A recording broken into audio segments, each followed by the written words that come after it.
tal? Muy buenas y como pueden ver ustedes, maravillosas mañanas desde Madrid. La pregunta que nos vamos a hacer hoy es obvia. ¿Por qué el FED ha apostado por un gran recorte del tipo de interés de los fondos federales? Las dos ocasiones anteriores en las que el FED ha iniciado el proceso de recorte de tipos de interés con una reducción de 50 puntos básicos fue en el año 2001, efectivamente, tras el pinchazo de la burbuja tecnológica, y posteriormente en el año 2008, cuando la gran crisis financiera. Entonces la pregunta que nos tenemos que hacer es, bueno, si ahora ha iniciado el proceso de recorte de tipo de interés con 50 puntos básicos, ¿es porque temen que la economía de los Estados Unidos entre en recesión? Mire, yo le voy a contestar esta pregunta de entrada, no. En los próximos 12 meses es muy difícil que la economía de los Estados Unidos entre en recesión. Ahora le mostraré los datos. Ustedes saben perfectamente que yo apostaba ayer por un recorte de 25 puntos básicos. Bueno, me equivoqué. Pero en mi descargo me gustaría que ustedes tuviesen en cuenta el siguiente hecho.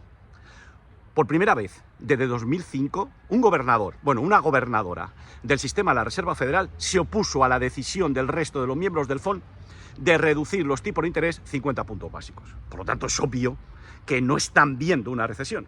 Ahora bien, ¿qué nos dicen los datos? Para eso nos vamos a fijar en el cuadro que recoge el resumen de las proyecciones macroeconómicas del FONC. Fíjense ustedes en esta tabla. Tal y como pueden ver ustedes, observarán que el FONC espera una inflación del 2% sin desaceleración del crecimiento económico y con una tasa de desempleo baja, incluso en descenso. Claro, la pregunta que nos tenemos que hacer es, bueno, ¿cómo esta gente espera que se mantenga el crecimiento económico o incluso se incremente manteniendo la tasa de inflación baja cuando la tasa de desempleo ya está en niveles mínimos o incluso puede caer un poco más?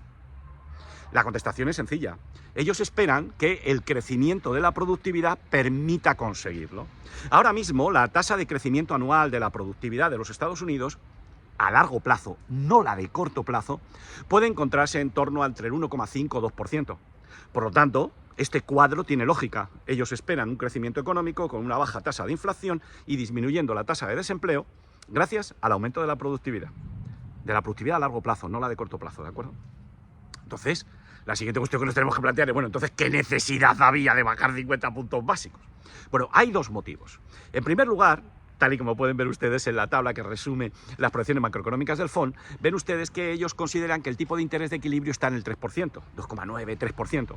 Y claro, está muy alejado de los 5,50 en los que estaban antes el tipo de interés de los fondos federales. Y por lo tanto, ellos consideran que ese tipo de interés de los fondos federales tiene que dirigirse hacia la zona del 3%.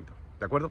Y en segundo lugar, por otro hecho, es la debilidad del mercado laboral. Fíjense ustedes en el resumen del cuadro de proyecciones macroeconómicas del FONC.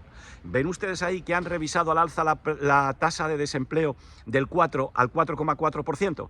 Bueno, pues precisamente por ese motivo es por el que ellos han tenido que optar por recortar los tipos de interés 50 puntos básicos. Pero nada más. ¿De acuerdo?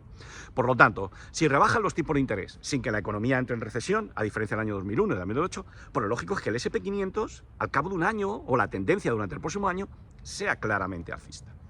¿Cómo se comportó el SP500? Bueno, ustedes recordarán que yo les dije que probablemente sería una reacción inicial al alza y que luego caería y lo retrocedería y cerraríamos en rojo. Bueno, ahí sí que acerté, ¿de acuerdo? Tal y como pueden ver ustedes en este gráfico, abría el alza, luego retrocedió y cerró ligeramente en rojo. Y están viendo ustedes cómo durante la sesión asiática ha subido. Un detalle, si ustedes se fijan de nuevo en el gráfico, observarán que hay un soporte en la zona 5620. Lo ven ahí, ¿no? Ese soporte ha sido tocado 3 veces. Cuanto más veces se toque, más débil es. De tal manera que en el momento que lo vuelva a tocar otra vez y se acerque, muy probablemente lo va a perforar. Ahora bien, mientras el SP500 se mantenga por encima de 5.620, vamos a considerar como escenario más probable que intente dirigirse al 5.700. Y ustedes me dirán, bueno, ¿y es todo tan bonito? Para ver si es todo tan bonito, tenemos que fijarnos en el comportamiento del yen. ¿De acuerdo? Fíjense ustedes en este gráfico que recoge el comportamiento del dólar frente al yen. Ven ustedes que la reacción inicial que tuvo el dólar frente al yen tras conocerse la decisión del FONC fue a la baja y luego subió. Esto dio tranquilidad a los mercados, ¿de acuerdo? Porque mientras el dólar se mantenga por encima de 140, pues las bolsas pueden moverse de forma lateral alcista. Ahora bien, este viernes concluye la reunión de 2 días de los miembros del Banco Central de Japón. La cuestión es, si esta gente decide subir los tipos de interés, pues muy probablemente el diferencial entre el tipo de interés del dólar y el tipo de interés del yen se estrecharía.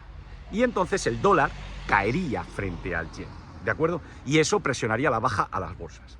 ¿Que no optan por subir los tipos de interés? Bueno, pues al dólar se mantendría por encima de 140 y las bolsas podrían seguir moviéndose tranquilamente sin correcciones de forma lateral alcista. Ahora bien, lo que yo creo es que o lo suben en la reunión de septiembre o lo suben en la reunión de diciembre, con lo cual una corrección del dólar y una corrección de las bolsas sigue estando pendiente.